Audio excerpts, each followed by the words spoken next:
దేవుడు చెప్పింది నమ్మేవే కానీ నమ్మిన వ్యక్తి ఈ మోకరించి ప్రార్థన చేస్తే నేను కార్యం చేస్తానన్నాడు కదా, అక్కడ మోకరించాలి. అదే క్రియ, విశ్వాసంతో.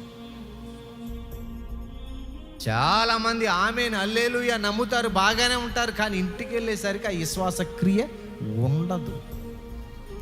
రోగం తగ్గాలన్నా, స్వస్థత కలగాలన్నా, నీ ఇంటిలో ఒంటిలో అద్భుతాలు జరగాలన్నా, నీ బ్రతుకులో ఆశ్చర్య కార్యాలు జరగాలన్నా, నీ జీవితంలో మహత్కార్యాలు జరగాలన్నా, నీ జీవితంలో అద్భుత కార్యాలు జరగాలన్నా, నమ్మిన వ్యక్తి ఎంత నమ్మాడో అదే రకంగా క్రియారూపంగా కార్యము చేయాలి.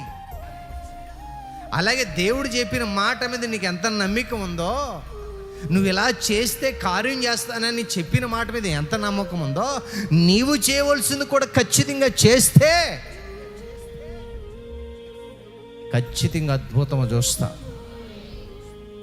అంటే విశ్వాసముతో క్రియ చేశాడు.